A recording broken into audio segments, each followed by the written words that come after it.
Good morning, everyone. We're continuing with our discussion of how to live intuitively, which is actually I'm very glad that we started this, and I'm glad that we titled it the way we did.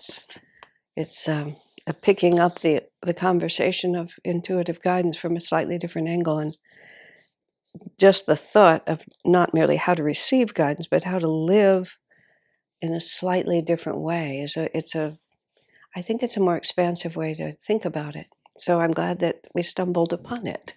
So let's start now with a prayer.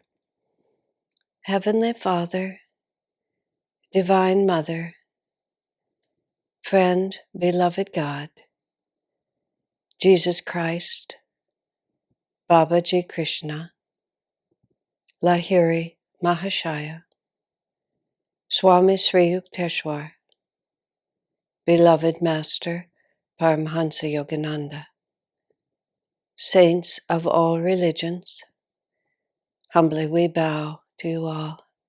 Dear Swamiji, help us to keep our attention on the light before us, to turn our backs on all the distracting thoughts and energies that try to take us away from the one true goal of life. We are here to be your instruments of divine love into the world. How we do that, what form, where, is of very little importance compared to the simple fact of opening ourselves to be your channel. Guide us and bless us, that we may be able to live in harmony with that single intention. Om, peace. Amen. I remember Swami made a comment once. I don't remember what the context was, but he said it like this. He said, I'm different than other people. He said, I am the most careful about how I treat the people who are closest to me.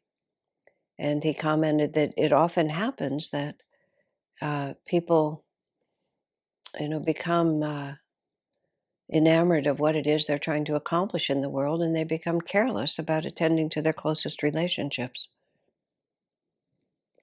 Swami said he's always the most attentive to the closest. And he proved it. I saw him every day, sometimes for a period of years, and I spent periods of time with him traveling and visiting in his home and so on. It's the truth. He was always exceedingly attentive and always courteous, careful, energetic. He never brushed off the people who were around him because he was busy doing something else. I mean, he was reasonable. He had work to do. He didn't just hang around and chat with everyone. But the courtesy and the concern, I think the word courtesy is actually the word I want to use. It was always there. He always was aware that we all had feelings and that it was necessary for him to go about his work, and it was necessary for him to not let our quibbling concerns at times interfere. But nonetheless, there was always this great care that he exercised. There was a period of 7 years when he was married. He took on the marriage basically to show Ananda that it was possible to be a householder and still be deeply devoted. But he was, I was thinking about this recently. He was a wonderful husband. I mean, he was so courteous and so kind and so cooperative with what his wife needed.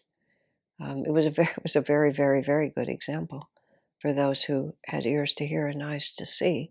And it did turn the whole community around. It gave people in the community, this was at the beginning of the 80s, permission to follow their inner inclinations. The community was reaching the point where people were falling into that worst of all possible spiritual, I'll call it a heffalump trap, after the Winnie the Pooh stories, the heffalump trap that we would fall into, which was people were asking, what should I do? If I'm serious on the path, this is what I should do, instead of saying, what does God want me to do? And Swamiji, who'd been a monk, who was made a monk by Master, had been a monk for 40 years, not quite 40 years, suddenly became a householder. And he said, because he felt Master, that's what Master wanted him to do. And it allowed all of us, I wrote all about this in my book, Light Bearer. It allowed all of us to ask ourselves, not what should I do, but what do I actually feel to do? In other words, who am I? Not who am I trying to be and trying to appear and behave in a certain way that I gather from the outside and then paste on top of myself, but in the spontaneous, natural flow of my own energy and a realistic and an honest acceptance of my own strengths and weaknesses, my own limitations, my own inner needs. What does God want me to do? And as a consequence, the monastery had just been swelling. I mean, like there were 60 monks and nuns, and it wasn't really a natural lifestyle for most of them. It doesn't mean that it wasn't good for people to discipline themselves to that life. It's a very good discipline, and you learn a tremendous amount about yourself when you're making that kind of effort. So it's a very, very good thing, um, at least for a period of time. If not for a whole life, it's also a very good thing for a whole life if it's expansive for you to do that. For some people, it becomes more and more contractive, as Swami said. Instead of becoming lighter and lighter, people become tighter and tighter, which was a very simple way to put it. I said to him in that same conversation, "Sir, what's the downside then of becoming a householder?" Specifically, I think we were talking about celibacy, or lack of celibacy. He said, "Well, if you don't live a celibate life, it gives you the idea, it reinforces the idea that desires are there to be satisfied." He said, "And once you start down that road, it's a long, slippery slope." But he wasn't saying that was inevitable. I had just asked him compare the two points of view for me.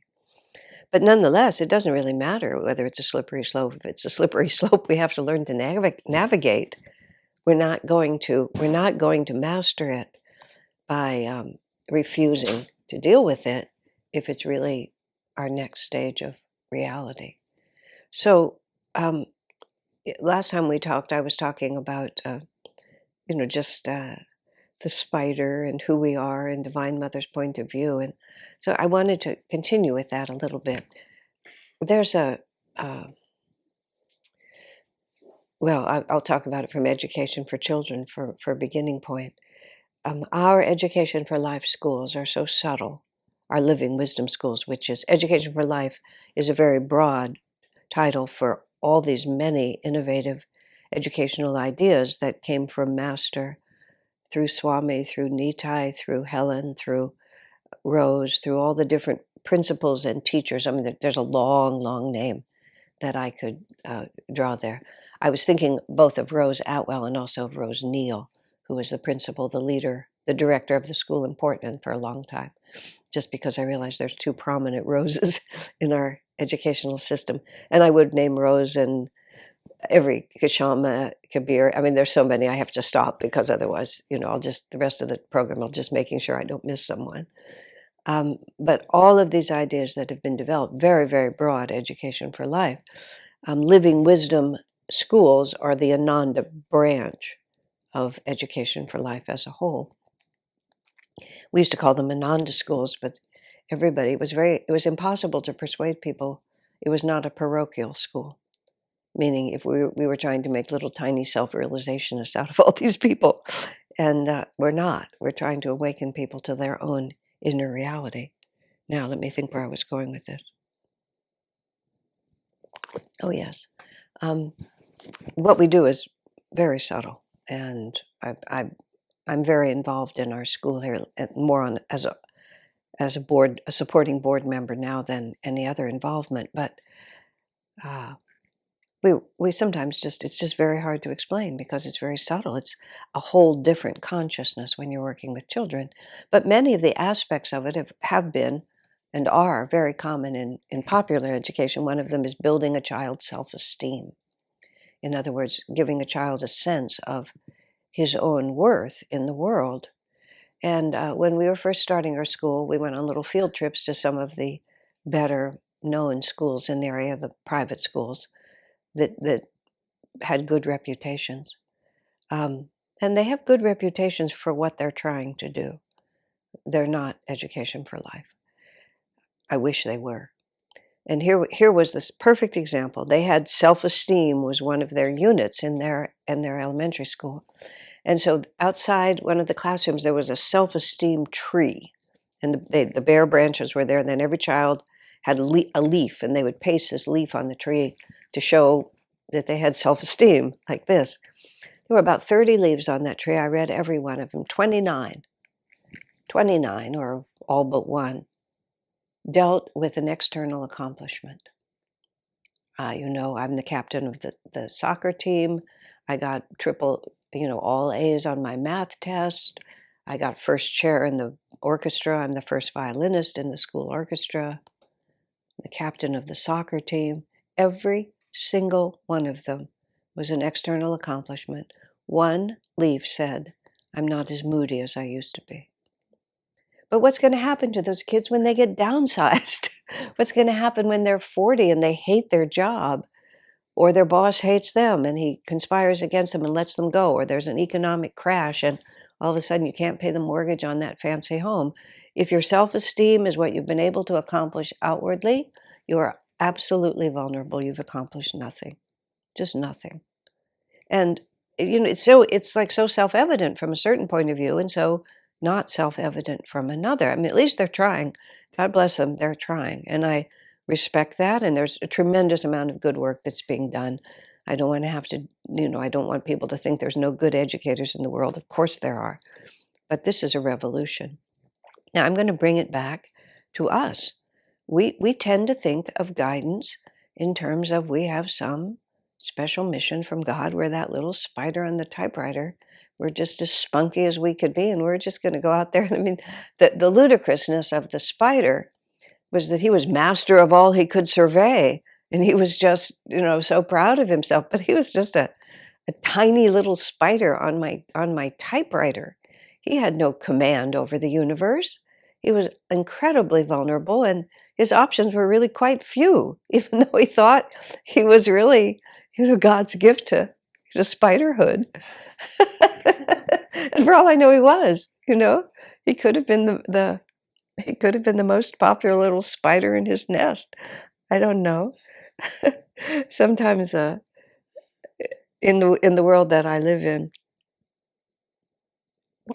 I'm sharing what Swamiji gave to me of Master's teachings all these years. I, in a very tiny little pond, my little leaf waves a little bit, but it's just like, it's this tiny little pond that I live in. I believe in it because it's what I was born to do. But I'm, as I was saying last time, I'm no different than that little spider just running around in my little world. But you see, we're all no different than that spider. Because from the perspective of Swami put it really beautifully when he was talking about Master.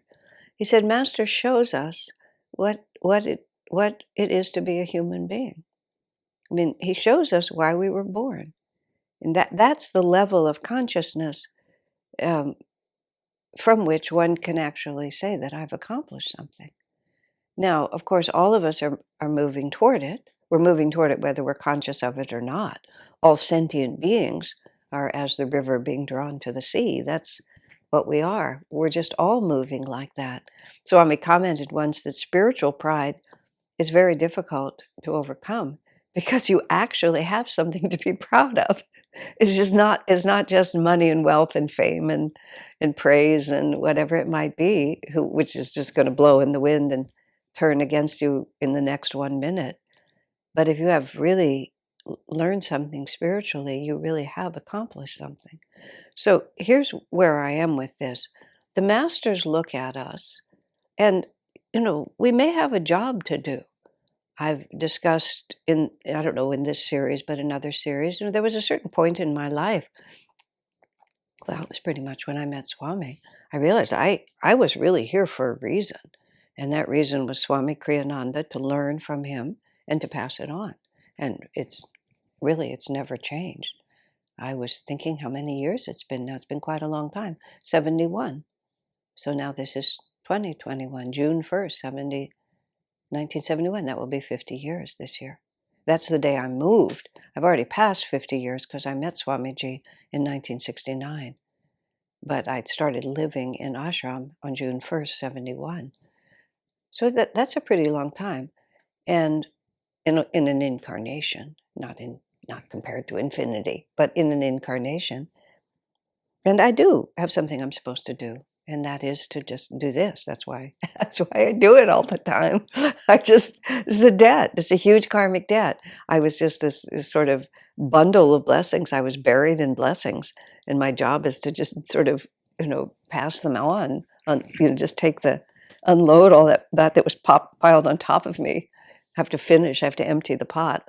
I'm not a bazillionaire, but it's sort of the same sort of thing. I have to just make sure that I give it all away before this mouth and mind stop working.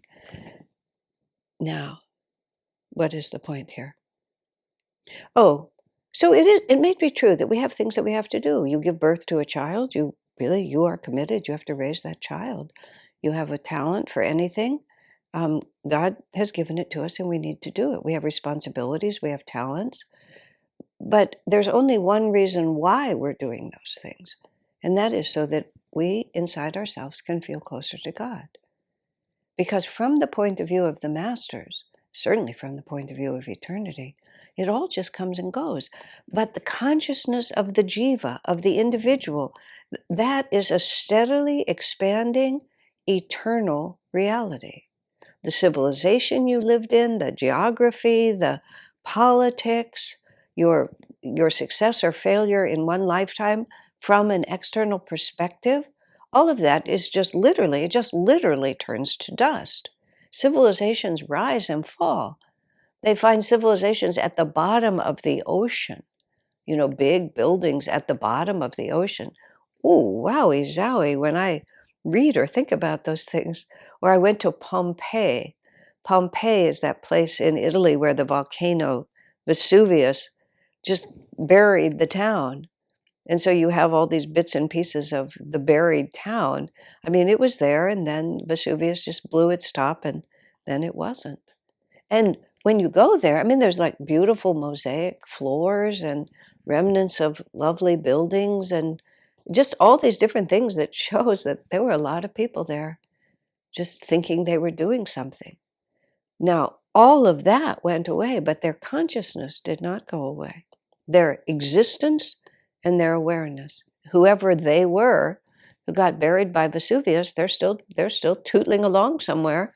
Those individual jivas are still just chugging away at their effort to attain God realization, and I hope some of them have gotten there. So one of the things that really mixes up our desire to live intuitively is that we so often think that our intuition is going to give us instructions for things that don't have intuitive answers, or that God is going to express an opinion about something that he really doesn't care about. It's like, it's super important to me who I marry, where I live, whether I have children, what I name my children, just like all these things, they're super important to me. And it's necessary for me to do whatever's given to me as well as I can. Don't think that this is an excuse for schlocky work. It isn't. Because, and I believe I've mentioned this in this context, because our job, the way we get towards self-realization is we become master of the three gunas. And so when we do our assignment badly, it's always because we have allowed tamasic or rajasic energy, which is downward pulling or merely restless energy, to confuse us. And so instead of creating sattvic realities, which are calm, expansive, God-reminding realities, we don't put out enough energy, or we don't put out the right kind of energy, or we let egoic considerations blind us or prevent us from doing what's necessary. Swami writes about this in the Bhagavad Gita commentary. Excellence is required of us. That's why I realized last week I was telling you how I told Swami that one way I could stop being so excellent is to just become less effective. just do everything I did badly, and then there would be no cause for pride. I mean, how how did I ever think that was a good idea? But I was a little dopey. So, but he said, no, of course, you have to continually strive for excellence because the effort to achieve excellence is how we develop our inner qualities, you see. The lack of willingness to achieve excellence always means that our consciousness is trapped. And the excellence is the is the is the objective way that we can gain access to what our consciousness is doing because I mean, even this mere suggestion, our reasoning is not always reliable because our reasoning just gets all trapped in these weird ideas, and so does our intuition, for that matter, which is the problem here. So, but where I'm trying to go with this is God really has just one intention for us. How much have you loved?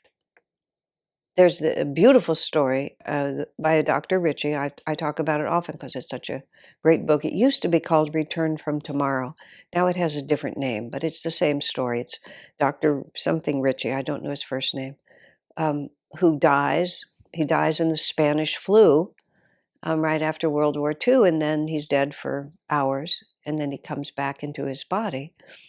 And when he goes to his life review, he meets Jesus because Jesus is the way he'd always thought about God. That's who he expected to meet, so Jesus came. And Jesus is there, and Jesus says to him, "How much have you loved?" And Richie wants to talk to Jesus about all kinds of other things, but Jesus is really not interested in anything. He has one question: how much have you loved? And the answer to that question, Dr. Ritchie was embarrassed to admit, was not very much. Not very much. So it doesn't really matter. I mean, it helps if you build a big empire, if you build many big buildings, even if you write wonderful music, I mean, or paint paintings, that's not a waste of time because the effort to do that will help train your consciousness. But it's training your consciousness for one objective. And that objective is to draw closer to God and to be God's instrument in this world. So sometimes one of the problems we have with living intuitively is we keep demanding that God will answer questions about which, as I said, he has no opinion. Do you want me to marry or not marry? Gosh, that looks awfully important to me.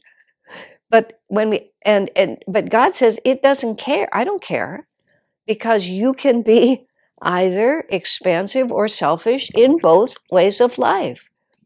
So the question is not, what little tiny dimension you're working in. The question is, what are you doing within that dimension? And so when we change the question to, how can I serve? How can I love? That's pretty much it. How can I serve? How can I love? Now, this is a question about which God has a very strong opinion. And most of the time, you see, we can serve and we can love wherever we are. And now I'm sort of bringing myself to something that I'll have to say for the next session we have together, which is the laws of prosperity, basically, just like gratitude and prosperity. But let me just stay here for a moment since I can't really get into that today. Let me just hold this for a thought. At a certain point, it occurred to me, because I used to struggle with with great, very dramatic energy, to struggle to know what God wanted of me. It was all just right in front of my face, but I would struggle from time to time. To be fair to myself, I got over this pretty early. This was pretty early. I was struggling to know what God wanted of me, and I was really struggling. And Swami's comment, I mean, there's a whole story associated with, but essentially, I thought it was very hard to know what God wanted, and he told me it wasn't. And that was when I began to realize that I was asking the wrong question. There were many questions that were the wrong question, but one of them was, what circumstances should I live in? What should the conditions of my life be? And I would God was silent because he had no way of answering that question. If somebody asked me a question about, I don't know, astrophysics. They can ask me the question from every single angle, and I just can't answer it. It's just not, it's not within my field. Now, of course, God could answer any question, but he doesn't have an opinion.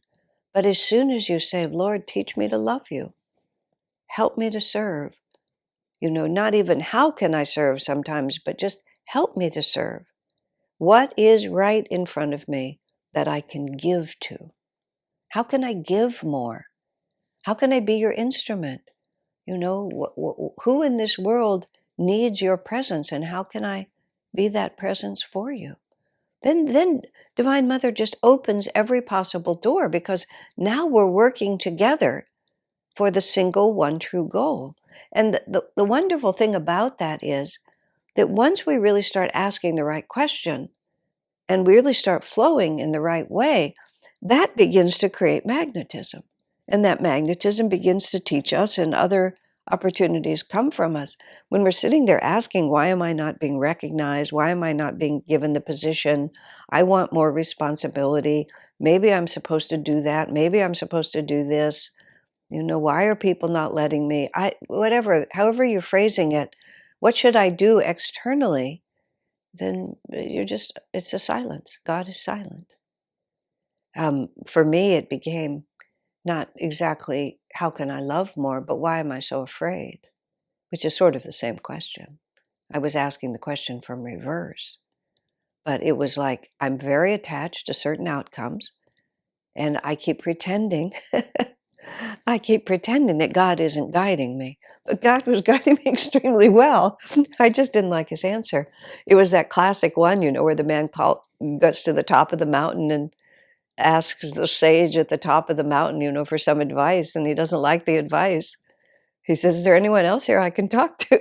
It's just like, now sometimes I have to say this is a wonderful story from Master. There was a man working at the lake shrine, and I don't remember the details, but in some way Master gave this man certain instructions, and he didn't want to follow them. So he went and he sat to meditate, and he started praying to Babaji. And Master walked right in, because he could read his mind, and he said, no fair going over my head.